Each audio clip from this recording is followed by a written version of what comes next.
Yeah, as I intend to, after having graduated DTS, Mike, to join new volunteering missions and all that. I don't know who I'm gonna work with. Right now I'm by myself, but I'm sure that the Lord, as you said it yourself, I couldn't have put it better myself. It's the Lord has everything figured out, and You are a train, mhm. and He's laying down the tracks in front of you as you're traveling.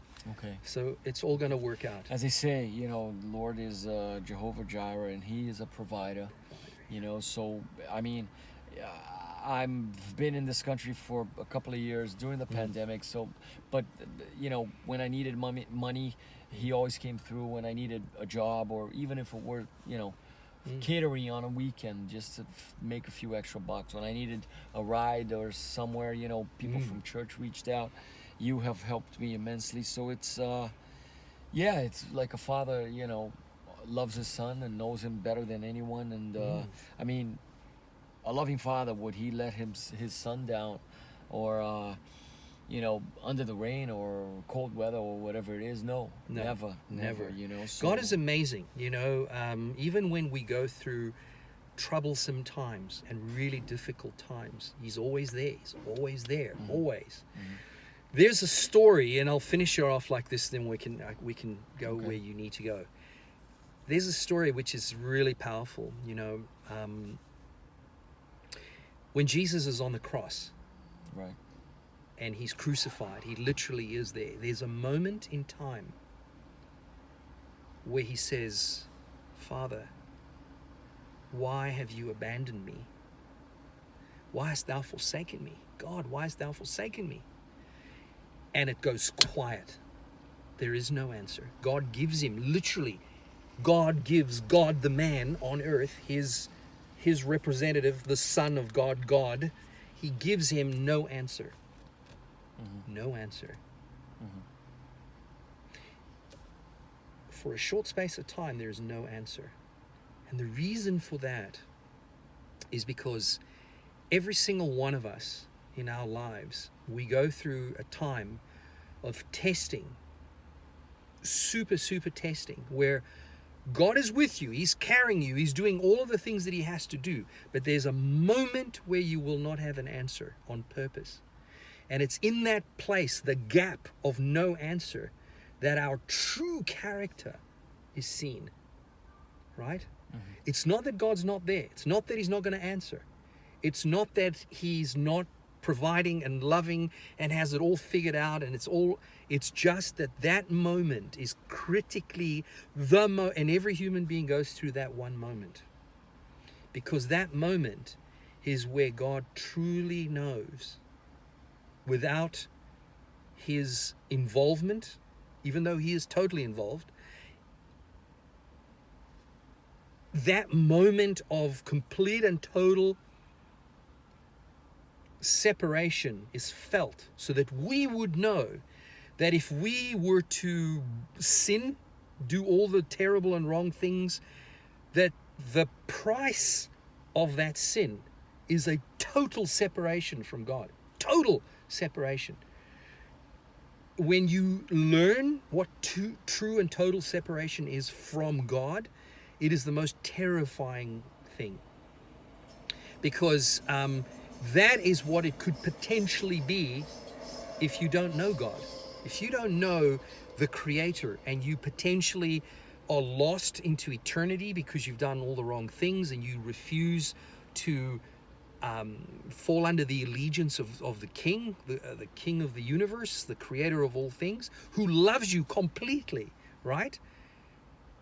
If you are unable to give Him your everything and resign yourself to His, through trust, to His total working in your life, right? yes, You are still holding on to your rebellion. You're still holding on to something you think you can fix, you can do. that's pride. That's pure pride. That's it.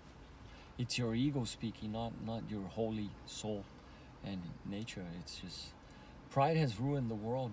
People just want status and everything, and there's a lack of purity. There's a lack of a true purpose. Yeah. many people I know help others so that others may talk about it. Oh, what a nice guy! He gives money, but it doesn't come from the heart. Everybody knows it. So Yeah. that's actually not what the Lord wants. If you got to do it from your heart, even if it's 10 minutes listening to someone, giving somebody a sandwich, at least you were authentic. You're acting out of love and brotherhood, and then these small actions, as you see people's reactions, they get huger and huger and bigger as you go. The feeling of satisfaction, and I helped someone. And being able to relate. I mean, putting the capacity of putting. The ability to put yourself in other people's shoes. Sometimes, I've been there. I've been through tough times, and people lent me a helping hand. So I feel compelled to do the same. At the end of the day, what goes around comes around, right?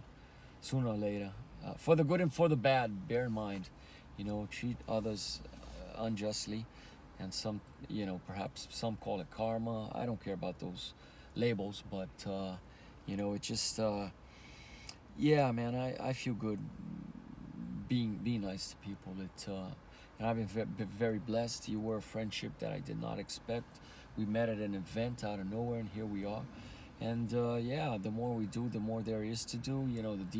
The more I study my Bible, the deeper the questions get and the understanding, which all comes down to, at the end of the day, my growth as a man, as a Christian, as a son of the Lord, and preparing, as you mentioned before, for the return of Christ, to be accepted and to be one of the privileged ones to be saved. And wow. Yeah.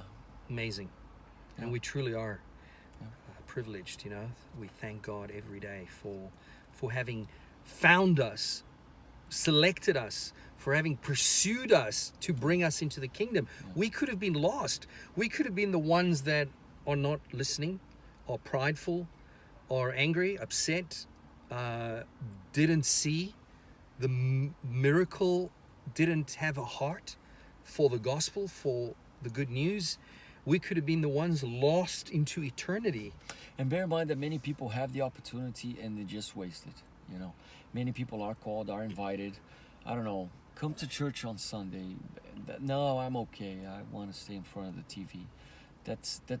I find it very sad, man, because like I said, people, you lend a helping hand, but people are just, no, I'm fine right here. We can see that they're not, but they refuse to change, and we got to do something about it. So I'm a bit like you in that sense, which means I'm always inviting people. I'm always telling them, sending them good stuff via WhatsApp, and look, man, take a look. If you have any questions, I'm right here, and so on.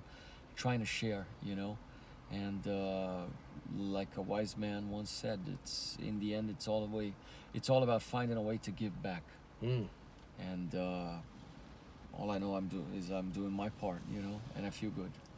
Guys, that's it. It's been a pleasure being with Andreas. He's going back to South America. Yeah. When next week? Yep. Yeah, I have a new calling from the Lord. Yeah. There's a lot of work to do in my country, Brazil, and in my city, Rio, and I'm ready. And but God bless Australia, the Aussies. Great country, and we're all brothers and sisters. And it's just the flags and the colors that change. And but yeah, go for it. Don't waste time, because time is precious, and life goes by like this. So live joyfully, live righteously. And keep pressing in and trusting in the Lord. And what you mentioned brought to mind footsteps in the sand. When things when the going gets tough, and when push comes to shove, the Lord will carry you in His arms, and you will come through these tough times, which we all have in our lives.